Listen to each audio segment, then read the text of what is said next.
Hello बच्चों, कैसे हो? होप सब बढ़िया हो और बढ़िया ही रहना। तो स्कॉडेमी तरफ से आ चुका एक और नया वीडियो, और ये जो वीडियो आया है वो तुम्हारा कोई एकेडमिक्स रिलेटेड नहीं है। जो भी है तुम्हारे लिए खुशखबरी होने वाला है। वो खुशखबरी क्या है कि एसएससी की तरफ से आ चुका है नोटिफिकेशन, जो कि होने वाला है तुम्हारा एसएससी सीजीएल का नोटिफिकेशन। अब ये नोटिफिकेशन हम लोग का थोड़ा जल्दी आ गया इस बार, कोई बात नहीं। जो भी है तुम लोगों के लिए खुशखबरी है, और तुम्हारा एग्जाम के लिए बस 2 महीने बाकी है, ठीक है। तो ये सब बात इसके बारे में हम लोग डिस्कशन बाद में करेंगे, या फिर उसके लिए हम लोग एक डिटेल वीडियो लेके आ जाएंगे बाद में। लेकिन आज हम लोग जो वीडियो का मेन मोटिव था वो बताना था कि नोटिफिकेशन आ चुका है, कौन सा उसका इंपॉर्टेंट डेट्स है और क्या चीज तुमको ध्यान में रखना होगा, ठीक है। वीडियो ज्यादा लंबा नहीं करते और स्टार्ट करते आज का ये क्लास, ठीक है। तो जो सबसे पहला चीज आने वाला है वो चीज आने वाला है अबाउट इंपॉर्टेंट डेट्स। कौन सा इंपॉर्टेंट डेट्स होने वाला है, क्योंकि हम लोग जो है कि डेट्स को लेकर बहुत ज्यादा कंफ्यूज हो जाते हैं, ठीक है। इसी कारण मैं डेट्स को थोड़ा जूम इन करके रखा हूं यहां पे, ताकि तुम लोग को पता चले कि कौन सा इंपॉर्टेंट डेट्स होने वाला है। जैसे कि online application form already start हो चुका है, ये ऑलरेडी स्टार्ट हो चुका है 9 तारीख को। आज कितना है? आज तुम्हारा 10 तारीख है, 9 तारीख से ऑलरेडी फॉर्म चालू हो चुका है, ठीक है। और कब तक चलेगा? ये 4 तारीख तक चलेगा। किसका अभी चल रहा है? क्या मई चल रहा है ना? जून चल रहा है, सॉरी मई नहीं चल रहा है, जून चल रहा है। जून चल रहा है, ठीक है।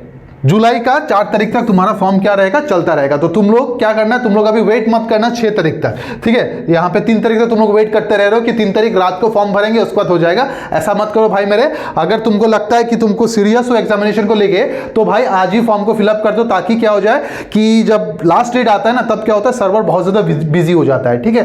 तो तुम्हारा क्या हो जाएगा, तुम्हारा यहाँ पे लोड ज्यादा हो जाएगा सर्वर पे, जिसके कारण हो सकता है कि तुम्हारा फॉर्म एक्सेप्ट ना हो सकता है तुम फॉर्म को सबमिट ना कर पाओ, ठीक है। इसलिए रिस्क ना लेते हुए शुरू कर दो आज ही फॉर्म फिलअप करना। और हो सके तो ये 15 का अंदर, आज कितना है 10 है ना, 15 का अंदर तुम फॉर्म फिलअप करके पेमेंट करके सब कुछ खत्म कर दो यहाँ पे, ठीक है। चलो नेक्स्ट डिस्कस करते हैं क्या होने वाला है तुम्हारा ऑनलाइन एप्लीकेशन। ये सब छोड़ो, गोली मारो। जो भी चीज आएगा नेक्स्ट आएगा हम लोग का एग्जामिनेशन डेट। ये तो तुमको भी पता है ना एग्जामिनेशन कैसे होता है, 2 शिफ्ट में होता है, एक CBT 1 CBT 2 या फिर टायर यानी टायर 2 कह सकते हो। जो टायर 1 होने वाला है वो होने वाला है तुम्हारा 13 अगस्त से लेके 30 अगस्त तक, ठीक है। 13 अगस्त से लेकर 30 अगस्त तक तुम्हारा CBT 1 या फिर टायर 1 या फिर प्री कह सकते हो, वो वाला एग्जाम होने वाला है, ठीक है। अब अगर तुम आज को 13 मानते हो तो तुम्हारे पास एग्जैक्टली 2 महीना है। एग्जैक्टली 2 महीना, 2 महीना मतलब कितना? 60 डेज है, ठीक है। अब ये 60 डेज का अगर तुमको स्ट्रेटेजी चाहिए कि 60 डेज में हम लोग को क्या करना चाहिए, क्या नहीं करना चाहिए, किस चीज पे फोकस करना चाहिए, तो मुझे एक बार कमेंट सेक्शन में बता देना। तो उसके लिए हम लोग इन डिटेल एक वीडियो लेके आएंगे, जहां पे हम लोग 60 डेज का प्लान डिस्कस करेंगे, और हो सके तो उसमें हम लोग वर्कआउट करेंगे। बात समझ में आ रहा है? ठीक है। तो हम लोग का एग्जाम कब होगा? हम लोग का एग्जाम होगा 13 अगस्त और 30 अगस्त। और का मतलब क्या हो रहा है यहाँ पे, इसका बीच में, क्योंकि बहुत सारे बच्चे एनरोल करते हैं यहाँ पे, ठीक है। जिसके कारण क्या होता है, ये डेट को हम लोग एक्सटेंड करा दे मतलब डेट को अलग अलग शिफ्ट में कराया जाता है, ठीक है। जो होगा तुम लोग का 13 अगस्त 2025 टू 30 अगस्त 2025, मतलब 17 दिन का एग्जाम ही चलने वाला है यहाँ पे। 17 दिन नहीं, मतलब बीच बीच में कुछ होता है, तुमको पता चल जाएगा, इसका टेंशन मत लो। अगर तुम प्रिपेयर कर रहे हो तो तुमको एग्जाम डेट से कोई फर्क नहीं पड़ने वाला है। तुमको अपना रिवीजन पे कंसंट्रेट करना है, मॉक टेस्ट पे कंसंट्रेट करना है, ठीक है। और इसका अगर तुमको एक स्ट्रेटेजी वीडियो चाहिए तो भाई मेरे एक बार कमेंट सेक्शन में बता देना, हम लोग ट्राई करेंगे एक स्ट्रेटेजी वीडियो तुम्हारे लिए लेके आए।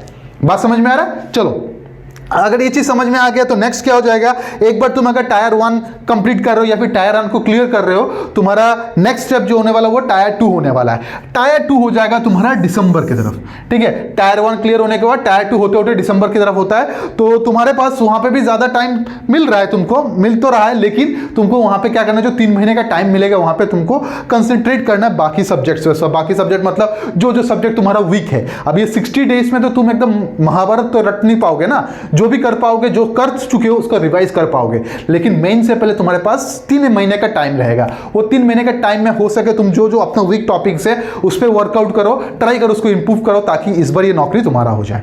बात समझ में आ रहा है? ये हो जाएगा तुम्हारा मेन चीजें जो तुमको देखना पड़ेगा, या फिर डेट्स जो तुमको याद रखना पड़ेगा, ठीक है। तो एक काम करो, आज ही क्या कर लो, आज ही एक रिमाइंडर सेट कर लो, और अपना ऑफिस के बाद या फिर अपना क्लास के बाद या फिर अपना कॉलेज के बाद ये वाला फॉर्म आज ही फिलअप कर दो, ठीक है। फिलअप करने से पहले कुछ इंपॉर्टेंट चीज मैं बता देता हूं, वो चीज एक बार सुन लो, समझ लो, उसके बाद फॉर्म को फिलअप कर दो, ठीक है। चलो नेक्स्ट देखते हैं हम लोग को क्या होने वाला है। नेक्स्ट होने वाला है हम लोग का वैकेंसी, क्योंकि कुछ भी जॉब के लिए प्रिपेयर करते हैं तो हम लोग को क्या देखते हैं, वहां पे वैकेंसीज देखते हैं। कितना सारा वैकेंसीज है इस बार हमारे पास? 14,582 वैकेंसीज आ रहा है। कितना आ गया?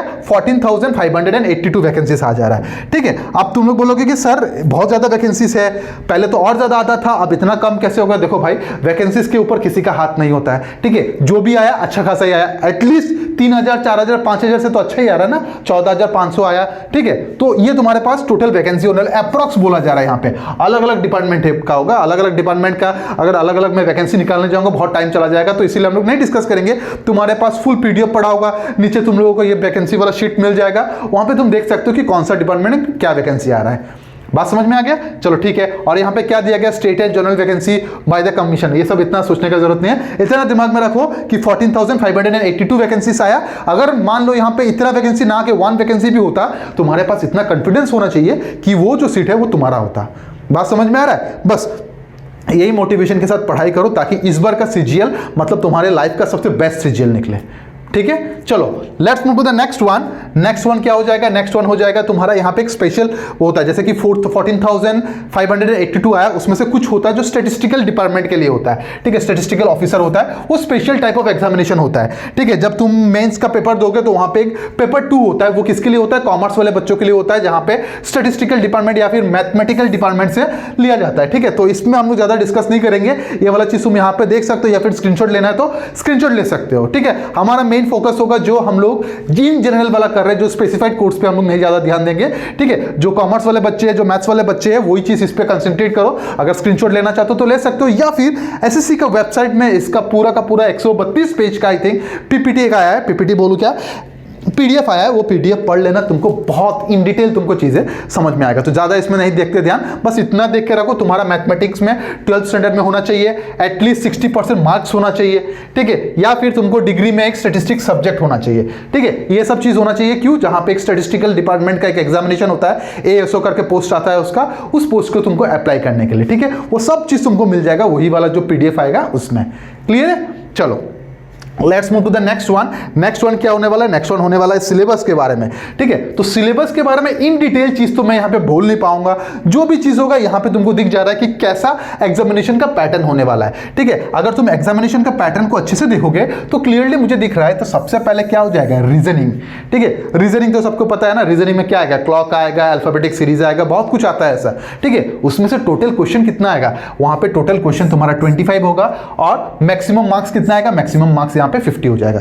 तो सिंपल सा बात दिख रहा है मुझे कि एक क्वेश्चन के लिए मुझे 2 मार्क्स दिया जाएगा। For 1 question I will get 2 marks, इसलिए 25 question 50 marks, 1 question consist of 2 marks. ठीक है, वही अगर तुम जनरल अवेयरनेस के बारे में जाओगे, जिसका सिलेबस सबसे ह्यूज होता है, सबसे ह्यूज सिलेबस क्या होता है? जनरल अवेयरनेस का होता है, जहां पे तुम्हारे करंट अफेयर्स भी होगा, हिस्ट्री भी होगा, इकोनॉमिक्स भी होगा, सब कुछ होगा, पॉलिटी वॉलिटी सब होगा। ठीक है, इसका सिलेबस बहुत ज्यादा वास्ट है। ठीक है, सबसे ज्यादा बच्चे डरते किससे? सबसे ज्यादा बच्चे डरते हैं तुम्हारा जनरल अवेयरनेस का। ठीक है, उसमें कितना मार्क्स का आएगा? उसमें भी 25 क्वेश्चंस आएगा, और हर क्वेश्चन 2 मार्क्स का, तो टोटल कितना हो जाएगा?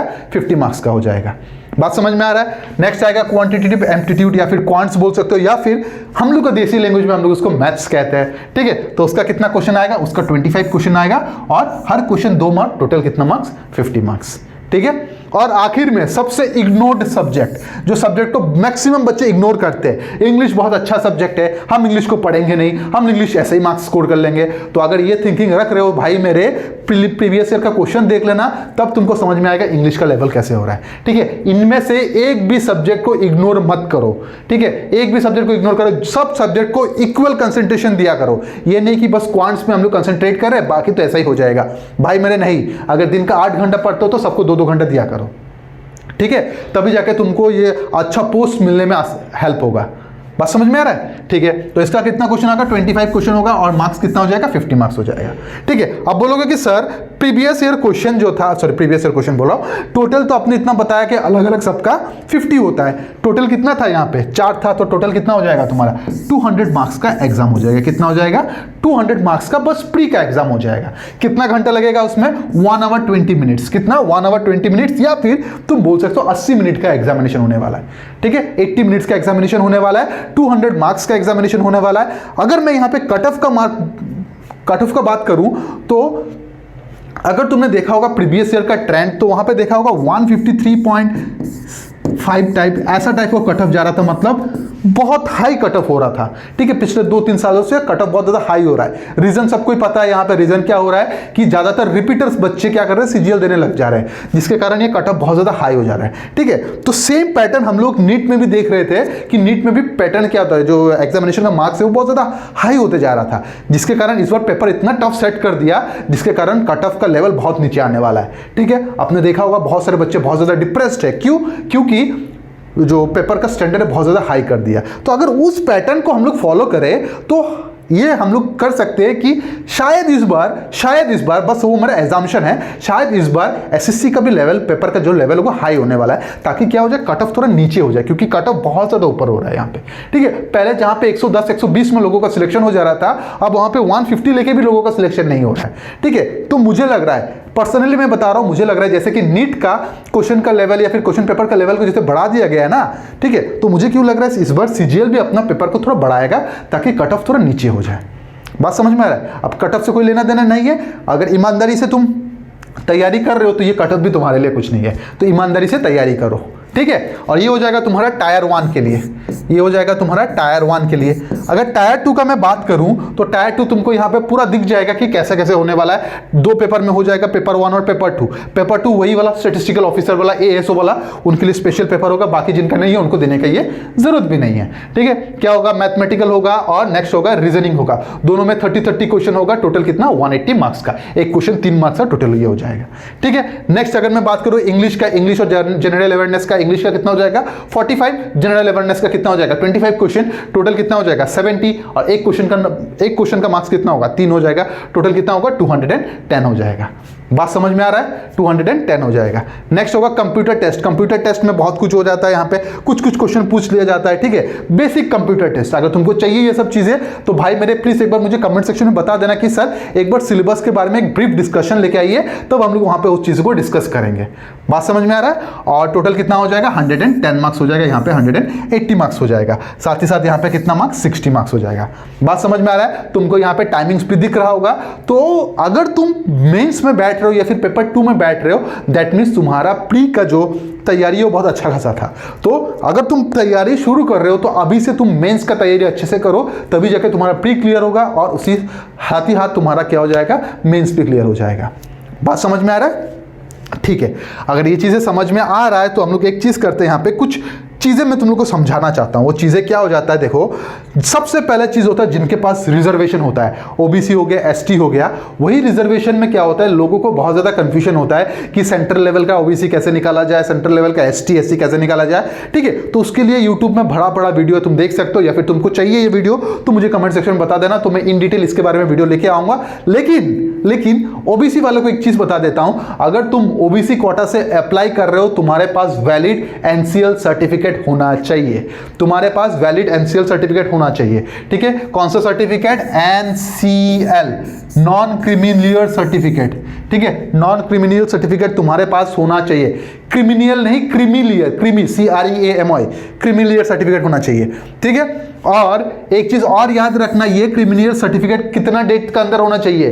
देखो अगर मैं यहां पे देखूं फॉर्म का लास्ट डेट कितना है, फॉर्म का लास्ट डेट है 4 जुलाई ना,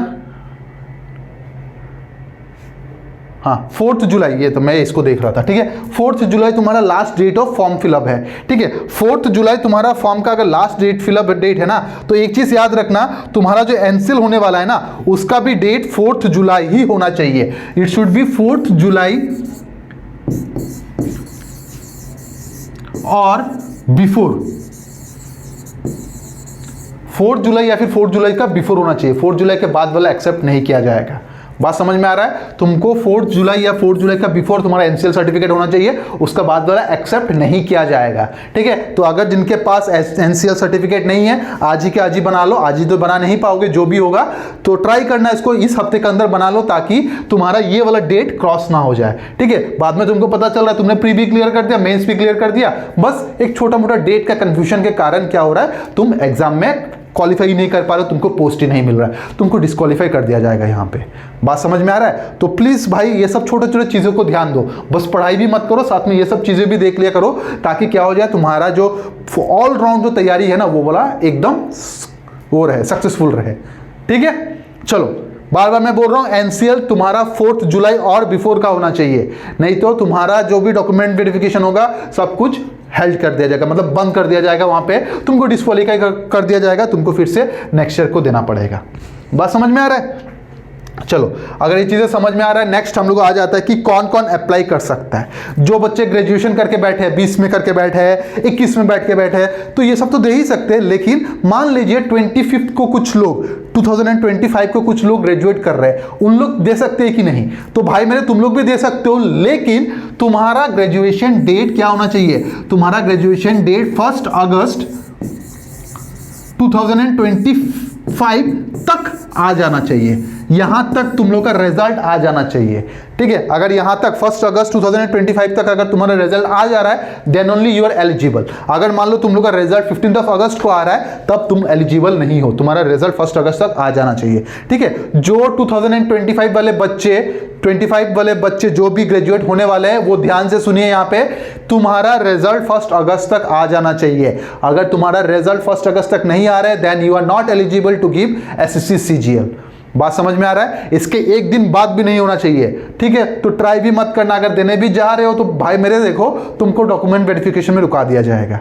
ठीक है, तो ये रिस्क मत लेना, देख लेना कि तुम्हारा रिजल्ट 1 अगस्त तक आ जाए। अगर आ गया बहुत बढ़िया, वेल एंड गुड, तुम एग्जाम दे सकते हो, नहीं आया तो तुम एग्जाम नहीं दे पाओगे।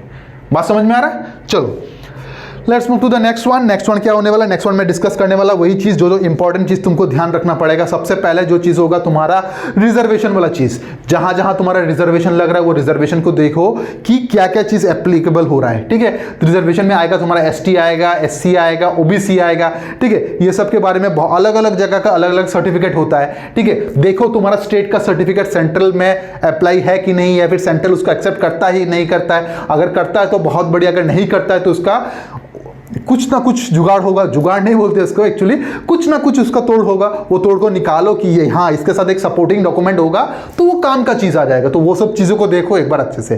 ठीक है, अगर नहीं है, अगर तुमको ये चीज के बारे में और डिटेल इंफॉर्मेशन चाहिए तो प्लीज मेरे को एक बार बता देना यहाँ पे। और बहुत ही जल्द हम लोग एसएससी सीजीएल के लिए प्रीवियस ईयर क्वेश्चन डिस्कशन लेके आने वाले हैं। तो अगर तुम उसके लिए एक्साइटेड हो या फिर उसको तुमको चाहिए कि हाँ सर आप प्रीवियस ईयर क्वेश्चन को लेके आइए, क्लास में डिस्कस कीजिए। ठीक है, अगर तुम सपोर्ट करते हो तो प्लीज मुझे ये चीज कमेंट सेक्शन में बता देना। मैं ट्राई करूंगा हर दिन, ईच एंड एवरी डे, जितना तुम्हारे पास कितना डेज है, 60 डेज है ना, तो ट्राई करूंगा एटलीस्ट 60 क्वेश्चन पेपर हम लोग डेली क्लास पे सॉल्व करें। ठीक है, तो अगर तुम ये चाहते हो तो प्लीज भाई मेरे कमेंट सेक्शन में बता देना कि हाँ सर हम लोग को डेली चाहिए, तो मैं डेली लेके आ जाऊंगा तुम लोगों के लिए चीज।